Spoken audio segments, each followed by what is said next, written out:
6 o'clock കഴിഞ്ഞപ്പോൾ live വന്നിരുന്നതായിരുന്നു. കുറച്ചു നേരമൊക്കെ ഇങ്ങനെ സംസാരിച്ചിട്ട് ഞാൻ പോയി.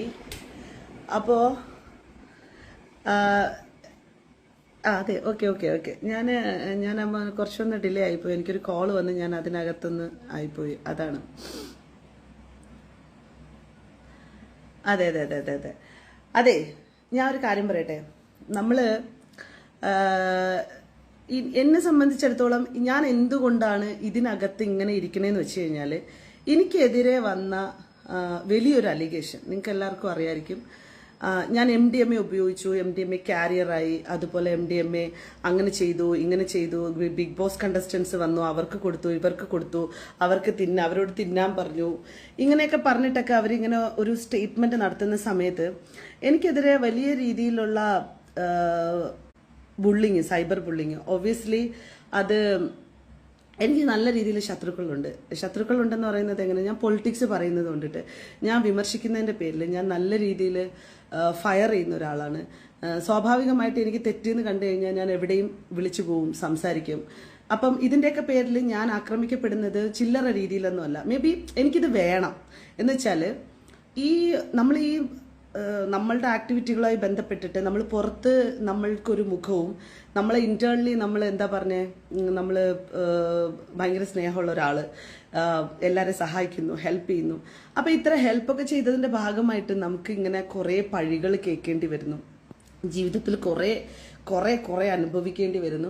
അപ്പം എന്നെ സംബന്ധിച്ചിടത്തോളം 15 കൊല്ലമായി ഞാൻ ഈ സാമൂഹ്യ പ്രവർത്തന രംഗത്ത് സജീവമായിട്ടൊക്കെ വന്നു തുടങ്ങിയിട്ട്. അപ്പം എത്രയോ കാലങ്ങൾക്ക് മുമ്പേ എനിക്കെതിരെ പലതരത്തിൽ കേസുകൾ, അതായത് ഞാൻ മോശക്കാരിയാണെന്ന് തുടങ്ങി വളരെ വൃത്തികെട്ട രീതിയിലുള്ള പല അലിഗേഷൻസുകൾ എനിക്കെതിരെ ഉണ്ടായിട്ടുണ്ട്. പക്ഷെ അപ്പോഴൊന്നും എനിക്കൊന്നും സോഷ്യൽ മീഡിയ കുറേ കൂടെ സജീവമായത് കൊണ്ടിട്ടായിരിക്കും നമുക്ക് ഈ സോഷ്യൽ ബുള്ളിങ് ഭയങ്കരമായിട്ട് വന്നു തുടങ്ങിയതെന്ന് തോന്നുന്നു. അപ്പം ഏത് കാറ്റഗറിയിൽ നമ്മൾ നിൽക്കുന്ന സമയത്തും അതത് സമയത്തുണ്ടായിരുന്ന സോഷ്യൽ സ്പേസുകളിൽ ഈ വിഷയങ്ങളല്ല, പല വിഷയങ്ങളും എനിക്കെതിരെ പലതരത്തിൽ വന്നിട്ടുണ്ട്. അത് ഞാൻ ഈ സംസാരിക്കുന്നതിൻ്റെ പേരിൽ, ഞാൻ പ്രതികരിക്കുന്നതിൻ്റെ പേരിൽ, ഞാൻ സ്റ്റാൻഡ് ചെയ്യുന്ന വിഷയങ്ങളുടെ അടിസ്ഥാനത്തിൽ ഞാനൊരു ഇടതുപക്ഷ സഹയാത്രികയായിട്ടുള്ള ഒരാളാണ്. അപ്പം എനിക്ക് എൻ്റെതായിട്ടുള്ള ഇഷ്ടങ്ങൾ, കാര്യങ്ങളൊക്കെ തുറന്നു പറയുമ്പോൾ മറ്റു പൊളിറ്റിക്കൽ ടീമുകൾക്ക്, ഇപ്പം കോൺഗ്രസ്സുകാർക്കായിക്കോട്ടെ, അല്ലെങ്കിൽ ബി ജെ പിക്കാരാണ് കൂടുതൽ, അവർക്കൊക്കെ വലിയ രീതിയിലുള്ള പ്രശ്നങ്ങൾ എൻ്റെ അടുത്തുണ്ടായിട്ടുണ്ട്. അത് എന്നെ സംബന്ധിച്ചിടത്തോളം അത് എനിക്കൊരു എന്താ പറയാ, എനിക്കതൊരു പ്രശ്നമായിട്ട് ഫീൽ ചെയ്തിട്ടില്ല. കാരണം പൊളിറ്റിക്സ് എപ്പോഴും നമ്മൾ തുറന്നു പറയുന്ന സമയത്ത് നമുക്ക് ശത്രുക്കൾ ഉണ്ടാകും, ഒബ്വിയസ്ലി. അപ്പം ഞാൻ അതിനങ്ങനെ കണ്ടിട്ടുള്ളൂ. അപ്പം എന്നെ സംബന്ധിച്ചിടത്തോളം ഈ വിഷയവുമായി ബന്ധപ്പെട്ടിട്ട് ഇപ്പം സൈബർ ഇടത്ത് എനിക്ക് കിട്ടിക്കൊണ്ടിരിക്കുന്ന ആക്രമണങ്ങളിൽ ഭൂരിഭാഗമുള്ളതും BJP അനുഭാവികളായിട്ടുള്ള ആളുകളും, അതുപോലെ തീവ്ര മുസ്ലിംസ് ആയിട്ടുള്ള ആളുകളും, അതുപോലെ മെനിനിസ്റ്റ് ടീമുകളും എന്നെ പർപ്പസ്ഫുള്ളി അറ്റാക്ക് ചെയ്യുന്നുണ്ട്. അപ്പം ഞാനൊരു പോസ്റ്റ് ഇട്ടാലും ഞാനൊരു വീഡിയോ ഇട്ടാലും എന്നെ സംബന്ധിച്ചിടത്തോളം എനിക്ക് വരുന്ന ചില കമൻസുകളും ചില സാഹചര്യങ്ങളൊക്കെ അത് നല്ല രീതിയിലുള്ള പ്രശ്നങ്ങളുണ്ട്.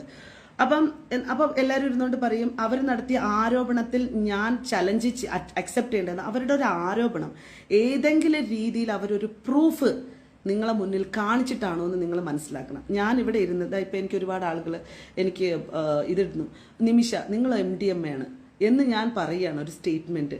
ഞാനൊരു പ്രൂഫ് പോലും സബ്മിറ്റ് ചെയ്യാതെ നമ്മൾ ഇത്തരത്തിലൊരു അലിഗേഷൻ ചെയ്യുന്ന സമയത്ത്, കിട്ടി, ദിയാസനെ അടിക്കാനുള്ള ആയുധം കിട്ടി, ദിയാസനെ അങ്ങ് ആക്രമിച്ച് ഇല്ലാതാക്കി കളയാം, എന്നാൽ ദിയാസനയ്ക്ക് കൊടുക്കാനുള്ളത് മുഴുവനും അങ്ങ് കൊടുക്കാം എന്നും പറഞ്ഞ് ഒരു കൂട്ടം ആളുകൾ എന്നെ ആക്രമിക്കാൻ വരുമ്പോൾ അങ്ങനെ അത് അടികിട്ടുമെന്ന ഒരു ഭയവും എനിക്കില്ല. പക്ഷെ എനിക്ക് സമൂഹത്തെ ബോധിപ്പിക്കേണ്ട ആവശ്യകതയുണ്ട്. കാരണം എന്നെ ചോദ്യം ചെയ്യുന്നത് പബ്ലിക്കാണ്. അപ്പോൾ ഞാൻ റെസ്പോൺസിബിൾ പേഴ്സൺ ആണ് നിങ്ങളെ മുമ്പിൽ ആൻസർ നൽകാൻ. അങ്ങനെയാണ് ഞാൻ നിങ്ങളെ മുമ്പിൽ വന്നിരുന്ന് ഇങ്ങനെ ഓരോ കാര്യങ്ങൾ ഇങ്ങനെ പറഞ്ഞുകൊണ്ടിരിക്കുന്നത്. എനിക്കറിയാം ഞാൻ പറയുന്ന വിഷയങ്ങൾ ഭയങ്കര മോശപ്പെട്ട കാട്ടപരാധങ്ങളാണെന്നറിയാം.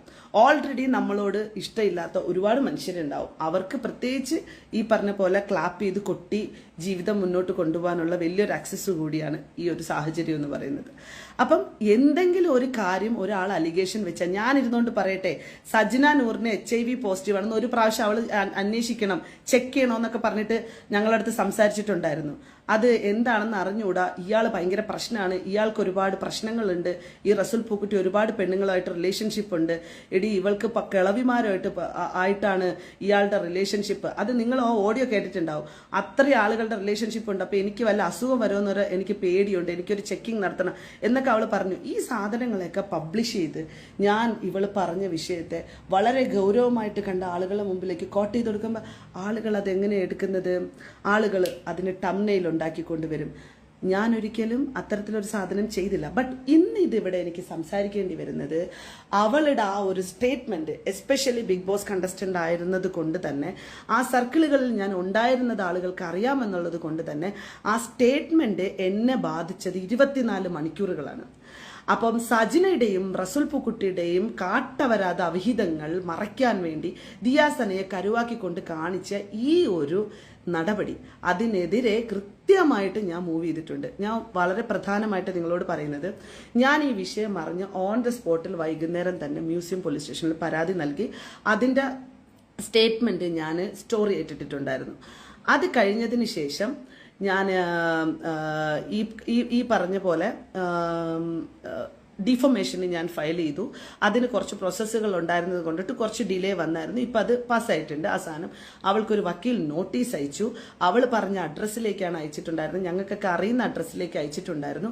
ആ വീട് മാറിപ്പോയി. അതായത് അവൾ ആരോപിച്ച എനിക്ക് നല്ല പ്രൈവസിയൊക്കെ ഉള്ള, ഭയങ്കര ഹാപ്പിനെസ് ഉള്ള, ഭയങ്കര സന്തോഷമുള്ള ഒരു വീടുണ്ടായിരുന്നു. ഇത് എന്തെന്ന് ശാസ്തമംഗലത്ത് ഒരു വീട്. ആ വീട്ടിൽ നിന്ന് അവൾ പോയി ഗൈസ്. ആ വീട്ടിൽ നിന്ന് അവൾ പോയി. വലിയ പ്രൂഫായിരുന്നല്ലോ അത്, ദിയാസനയ്ക്കെതിരെ ഉള്ള ആ പ്രൂഫിനെ കളഞ്ഞിട്ട് അവൾ ഓടിപ്പോയി ഗൈസ്. മനസ്സിലായോ? നിങ്ങളത് മനസ്സിലാക്കണം. അവിടുന്ന് പോയി. ഇതുവരെ മ്യൂസിയം പോലീസ് സ്റ്റേഷനിൽ നിന്ന് സ്റ്റേറ്റ്മെന്റ് എടുക്കാൻ അവളുടെ ഭാഗത്ത് നിന്ന് വിളിപ്പിച്ചു. ഇതുവരയ്ക്കും വന്നിട്ടില്ല. ഓക്കെ, ഇതുവരയ്ക്കും ആ സ്റ്റേറ്റ്മെന്റ് എടുക്കാൻ ആയിട്ട് വിളിപ്പിച്ചിട്ട് അവൾ വന്നിട്ടില്ല. ഫോൺ അറ്റൻഡ്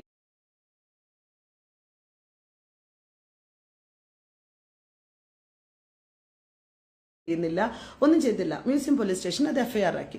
ഞാൻ ഇന്ന് കമ്മീഷണർ ഓഫീസിൽ പോയിട്ടുണ്ടായിരുന്നു. കാരണം നിരന്തരം 3-4 വീഡിയോകളായിട്ട് അവർ വെല്ലുവിളിച്ചുകൊണ്ടിരിക്കുകയാണ്. ഒന്നാമത്തെ കാര്യം നിങ്ങൾ എല്ലാവരും മനസ്സിലാക്കാൻ വേണ്ടി വളരെ കൃത്യമായിട്ട് പറയാം. എനിക്കെതിരെ വന്ന അലിഗേഷനിൽ സമൂഹത്തിന്റെ മുമ്പിൽ പറയാണ്, ഞാൻ ടെസ്റ്റ് റിപ്പോർട്ട് എടുക്കാൻ കൊടുത്തിട്ടുണ്ട്. ഓക്കെ, അതിന്റെ റിസൾട്ട് വരും.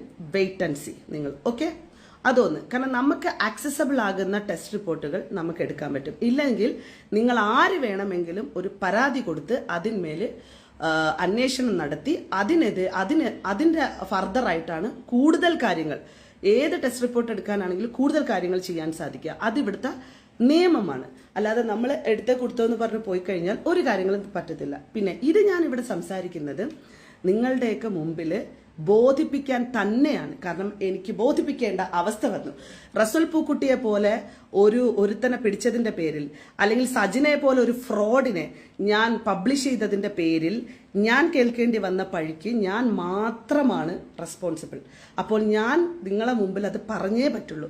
അപ്പൊ എനിക്ക് എന്റെ സൈഡ് നിങ്ങളെ മുമ്പിൽ ബോധിപ്പിക്കണം. അത് ഞാൻ നിങ്ങളെ മുമ്പിൽ ബോധിപ്പിക്കും. എന്നെ കൊണ്ട് പറ്റുന്ന മാക്സിമം എന്തൊക്കെ നിങ്ങൾക്ക് വേണോ അതെല്ലാം ഞാൻ നിങ്ങളെ കൊണ്ട് ബോധിപ്പിക്കും. കാരണം എന്നെ സംബന്ധിച്ചിടത്തോളം ഇന്ന് ഇവിടെ ഇരിക്കുന്ന